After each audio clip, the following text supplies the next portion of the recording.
এরপরে প্রশ্ন হলো, নারীদের জন্য শ্রেষ্ঠ কিছু কাজ বা করণীয় আমল সম্পর্কে বলবেন। দেখুন, নারীদের জন্য সবচেয়ে গুরুত্বপূর্ণ শ্রেষ্ঠ আমল হলো ঈমান আনার পর, আকীদা বিশুদ্ধ করার পর, 5 ওয়াক্ত নামাজ আদায় করার পর, রমজান রোজা রাখার পর স্বামীর আনুগত্য করা। আমি সব সময় বলি, এই আমলটা আমাদের মা বোনদের জন্য এখন তিতা করল্লার মতো হয়ে গেছে। তিতা করল্লা খাওয়া যেরকম কষ্টের, মহিলাদের জন্য নামাজ রোজা করা, অন্য সব আমল করা যত সহজ, স্বামীর কথা মেনে চলাটা এগুলোর চাইতে বহুগুণ সহজ। না কঠিন? কঠিন। এটা মনে মানতে চায় না। বিশেষ করে ইবলিস এই সিস্টেম আমাদের মা বোনদেরকে নানাভাবে প্রতারিত করে রেখেছে, তাদেরকে ধোকায় ফেলে রেখেছে। তারা তথাকথিত সমান অধিকারের কথা শুনে ইসলাম ন্যায্য অধিকারের কথা বলে। সমান নয়, কারণ সব জায়গায় সমান দিলে হয় না, কোথাও বেশি দিতে হয়, কোথাও কম দিতে হয়। ন্যায্যতা নিশ্চিত করার কথা ইসলাম বলে। তো এই মুখরোচক স্লোগানের মাধ্যমে আমাদের অনেক বোনরা প্রতারিত হয়ে আছেন। নামাজি কালামি, পর্দা পশিদা করেন, সব ঠিক আছে, কিন্তু স্বামীকে মানেন না, স্বামীর কথা শোনেন না, স্বামীর সাথে সবসময় ঝগড়াঝাটি লেগে থাকে। এই রোগটা ঘরে ঘরে আছে না নাই? অথচ নবী করিম সাল্লাল্লাহু আলাইহি ওয়াসাল্লাম তার হাদিসে জানিয়েছেন, ইদা সাল্লাতিল মারআতু খামসাহা, একজন মুসলিম নারী যদি 5 ওয়াক্ত নামাজ পড়ে, ওয়াসামাত শাহরাহা, রমজান রোজা রাখে, ওয়া আতাআত বালাহা, স্বামীর আনুগত্য করে, কথা মেনে চলে, ওয়া হাফিজাত ফারজাহা, এবং নিজের সম্ভ্রম হেফাজত করে, ইজ্জতের হেফাজত করে, তাহলে সে ব্যক্তি জান্নাতের 8টা দরজার যে কোনোটা দিয়ে প্রবেশ করতে পারে। তাহলে মুসলিম নারীর জান্নাতে প্রবেশের জন্য অন্যতম শর্ত হলো স্বামীর আনুগত্য করা। অন্য সব করতে পারলো, এটা আমাদের মা বোনরা পারছে না, তাদের জন্য চ্যালেঞ্জ। আল্লাহ আমাদের মা বোনদেরকে আমল করার তৌফিক দান করুন। তাহলে এই আমলটি তাদের জন্য গুরুত্বপূর্ণ আমল। আর মুস্তাদে বাজ্জার সহিহ হাদিসের কিতাব থেকে জানা যায়, নারীদের জন্য অন্যতম গুরুত্বপূর্ণ বিষয় এবং আমল হলো পর্দার আমলটা। এই আমলটা অনেক মা বোনরা সঠিকভাবে করতে পারেন না। অনেকে পর্দা করেন বাইরে, ভেতরে পর্দা করতে পারেন না। ভেতরের পর্দা কি? ধরেন কথার কথা, আপনার দেবরের সাথে, ভাসুরের সাথে, দেবর ভাসুরের প্রাপ্তবয়স্ক ছেলে আছে, তাদের সাথে পর্দা করতে হবে, কিন্তু এটা করতে পারেন না। বাইরে ঠিকই বোরকা পরেন, এমনকি হাত মোজা পা মোজা পরেন, ভেতরে এটা করতে পারেন না। আপনি নিজে করতে চান না, অথবা আপনার পরিবারের পুরুষ সদস্যরা, মহিলা সদস্যরা, শ্বশুরবাড়ির লোকেরা আপনাকে করতে দেয় না। এই আমলটাও আজকাল মেয়েদের জন্য অনেক কঠিন হয়ে গেছে। বাহিরে ভেতরে সব জায়গায় মাহারাম নন মাহারাম মেনটেন করা, পর্দার বিধান মেনে চলা, এটা নারীদের জন্য সবচেয়ে গুরুত্বপূর্ণ বিষয়। এই বিষয়টি হাদিস দ্বারা প্রমাণিত। এর বাইরে মা বোনদের জন্য অন্যতম গুরুত্বপূর্ণ বিষয় হলো, তাদের কাছে একটা বিরাট বড় সুযোগ আছে যেটা পুরুষদের কাছে নাই। সেটা হলো, মা বোনরা চাইলে সওয়াবের গাছ, সবচেয়ে বড় গাছ লাগায় যেতে পারেন দুনিয়া থেকে। কিভাবে সেটা? সন্তানকে আল্লাহর সঙ্গে পরিচিত করায় দেওয়ার মাধ্যমে, নামাজে অভ্যস্ত করার মাধ্যমে, কোরআনে অভ্যস্ত করার মাধ্যমে, সুন্নাতে অভ্যস্ত করার মাধ্যমে। একজন মা, ছোট শিশু তার হাত দিয়ে বড় হয়, বেড়ে উঠে, তিনি যদি তার সন্তানকে দ্বীনি মাধ্যমে, দ্বীনি তারবিয়াতের মাধ্যমে গড়ে তুলতে পারেন, তাহলে তিনি দুনিয়া থেকে চলে যাবেন। তার শেখানো দোয়া এই ছেলে সারা জীবন করবে, এই মেয়ে সারা জীবন করবে, তার অভ্যাস গড়ে তোলা নামাজ সারা জীবন আদায় করবে। যত ভালো কাজের অভ্যাস গড়ে দিয়ে যাবেন, তিনি দুনিয়া থেকে চলে যাবেন, এর সওয়াবের গাছ থেকে সওয়াব তার আমলনামায় যুক্ত হতে থাকবে ইনশাআল্লাহ। অতএব মা বোনরা সন্তানদেরকে দিনদার করার জন্য যদি ন্যূনতম চেষ্টা চালান, তাহলে তারা অনেক অনেক দূর আগে যাবেন পুরুষদের চাইতে। কিন্তু বেশিরভাগ মা বোনরা এক্ষেত্রেও ত্রুটিকরণ বিচ্যুতি করেন। আজকাল তাদেরও মোবাইল ফোনের আসক্তি, কিংবা টেলিভিশনের বিভিন্ন চ্যানেলের বিভিন্ন প্রোগ্রামের আসক্তি সন্তানদেরকে সময় দেওয়ার সুযোগ থেকে বঞ্চিত করে দেয়। আর যদি দেওয়া হয়, তাহলে সেটা তথাকথিত জাগতিক পড়াশোনার জন্য, তাদেরকে আল্লাহর খাঁটি বান্দা হিসেবে, খাঁটি মুসলমান হিসেবে গড়ে তোলার জন্য মা বোনরা সময় কম দেন। এই কাজগুলো যদি করেন, সেটা হবে তাদের জন্য অনেক বড় অ্যাচিভমেন্ট। আল্লাহ তাআলা আমাদের মা বোনদেরকে কাজগুলো করার তৌফিক দান করুন। সেই সাথে তাদের জন্য গুরুত্বপূর্ণ হলো স্বামীর কৃতজ্ঞতা আদায় করা, নাশকরি না করা, এবং কথায় কথা অভিশাপ না দেওয়া। এই বিষয়গুলো অনেক গুরুত্বপূর্ণ একজন মুসলিম নারীর জন্য। আল্লাহ তাআলা আমাদের মা বোনদেরকে আমলের প্রতিযোগিতায় অগ্রসর থাকার তৌফিক দান করুন। এরপরে প্রশ্ন, তারাবির নামাজ না পড়লে কি গুনাহ হবে? অনেকেই বলেন তারাবি না পড়লে রোজা হয় না। তারাবি নামাজ এটা গুরুত্বপূর্ণ একটি সুন্নত আমল। রমাদান মাসে যদি কেউ তারাবির নামাজ পড়ে, নবী করিম সাল্লাল্লাহু আলাইহি ওয়াসাল্লাম বলেছেন, মান কামা রমাদানা ঈমানান ওয়া ইহতিসাবা গফিরা লাহু মা তাকাদ্দামা মিন যামবি, যে ব্যক্তি রমজানে রাতের বেলা দাঁড়িয়ে তারাবির নামাজ আদায় করবে তার পেছনের সমস্ত গুনাহ খাতা আল্লাহ তাআলা মাফ করে দিবেন। অতএব তারাবি নামাজ পড়তে চেষ্টা করা উচিত, কিন্তু কোনো কারণে যদি কেউ তারাবি নামাজ না পড়েন তার কারণে তার রোজা হবে না এমন কোনো কথা পৃথিবীর কোনো আলেম কোনো ফকি বলেন নাই। অতএব যদি কেউ তারাবি পড়তে নাও পারেন রোজা তাকে অবশ্যই রাখতে হবে।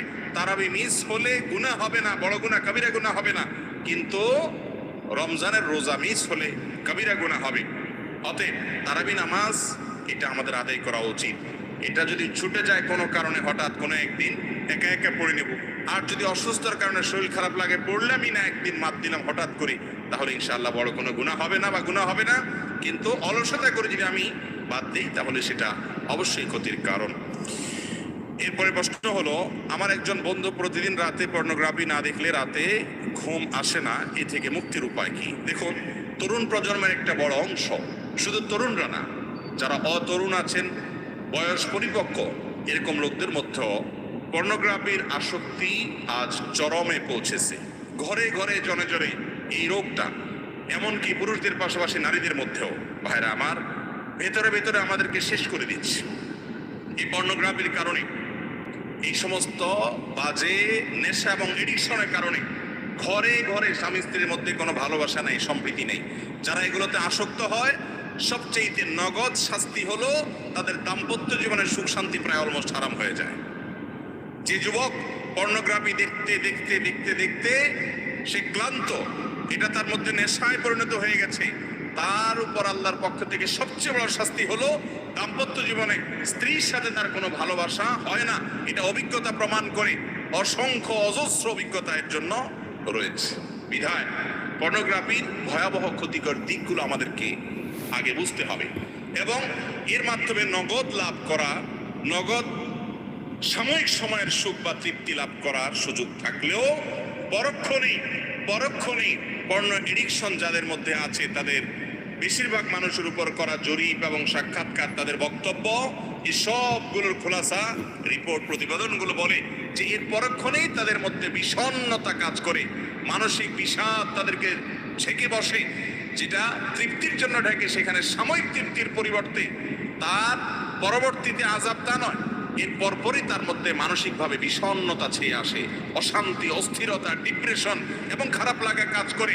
সে নিজেকে খারাপ মনে করতে করতে একটা পর্যায়ে আল্লাহর রহমত থেকে পর্যন্ত নিরাশ হয়ে যায়। এই জন্য পর্নোগ্রাফির এই ভয়াবহ কাজের ভয়াবহতা এত বেশি যে গোটা দুনিয়ার জীবনটাকে ধ্বংস করে দেয়, আখিরাত ধ্বংস আছেই। এই জন্য ভাইরা আমার, আগে বুঝতে হবে যে এটা কত ডেঞ্জারাস বিষয়। এটা থেকে বাঁচতে চান, কয়েকটা স্টেপ নেবেন, কয়েকটা পদক্ষেপ নেবেন। এক নম্বর পদক্ষেপ হলো যে এটার মাধ্যমে আপনার ভবিষ্যৎ ধ্বংস হয়ে যাবে, আপনার পারিবারিক জীবন, দাম্পত্য জীবন শেষ হয়ে যাবে, আপনার কোনো কিছু ভালো লাগবে না, বিষণ্ণতা, বিষাদের মধ্যে আপনি ভোগ করবেন। এটি নিশ্চিত জেনে রাখবেন, এই ভয়াবহতা মাথায় আপনি ভালো করে ঢুকিয়ে রাখেন, সহজ হবে আপনার বেঁচে থাকা। এর ভয়াবহতা সম্পর্কে জানার চেষ্টা করবেন। অনেক বই বাজারে বের হয়েছে, অস্ট্রেলিয়ান একজন লেখকের বই বাংলা অনুবাদ হয়েছে, আমি বইটার নাম ভুলে গেছি, কিন্তু এই আসক্তি থেকে বাঁচার জন্য অসম্ভব উপকারী। সেই বইটা সহ আরো যে সমস্ত বয়সে পড়তে পারে। নাম্বার 2, মোবাইলে যে সমস্ত ডিভাইসের মাধ্যমে হারাম জিনিস দেখার অভ্যাস আছে সে সমস্ত ডিভাইসগুলোতে ফরম্যাট দিয়ে ফেলেন। সবসময় ফরম্যাট দিতে পারবেন না, যখন ইমানে জোয়ার আসবে, কিছু কিছু সময় আছে যে আল্লাহর ভয় অন্তরে ঢেউ খেলতে থাকে, যখন আসবে ওই সুযোগের সাথে সাথে সব কিছু মোবাইল থেকে ক্লিয়ার করে ফেলবেন। এবং যে সমস্ত সাইটে, নেটে, সোশ্যাল মিডিয়াতে, যে সমস্ত জায়গায় গেলে আপনি এগুলো থেকে বাঁচতে পারেন না, সেগুলো থেকে আপনার সম্পর্ক ছিন্ন করতে হবে। এবং বেশি না, মাদকাসক্ত মানুষকে যেরকম একটা সময় মাদক নিরাময় কেন্দ্রে নিয়ে রাখলে এবং বিশেষভাবে ট্রিটমেন্ট করলে সে মাদক আসক্তি থেকে বেরিয়ে আসতে পারে, এই পর্ণ আসক্তি, এডিকশন যাদের মধ্যে আছে তাদেরও বের হয়ে আসার জন্য সামান্য কিছুদিন একটু স্ট্রাগল করতে হবে। কথার কথা, নেট আছে এরকম মোবাইলের সাথে আপনি সংবিচ্ছিন্ন করলেন, আপনি বাটনওয়ালা কম দামের ছোট একটা মোবাইল নিলেন শুধুমাত্র কল ধরা এবং কল করার জন্য, নেট থেকে বিচ্ছিন্ন থাকলেন বেশি না 1-1.5 মাস 2 মাস, বা যার যতটুকু তৌফিকে কুলা। এর মাধ্যমে দেখবেন আস্তে আস্তে আস্তে আস্তে আপনার মাথা থেকে এটা ছেড়ে চলে যাবে। এটা একেবারে নিশ্চিত। যদি আপনি 1-2 মাস অন্তত যে সমস্ত মোবাইলের কারণে, যে সমস্ত ডিভাইসের কারণে, যে সমস্ত নেটের পেজের সাথে আপনার কানেকশনের কারণে পর্ণ আসক্তি আপনার মধ্যে আছে, এগুলো দেখার সুযোগ তৈরি হয়, সেগুলো থেকে আপনি নিজেকে বিচ্ছিন্ন করে ফেলেন।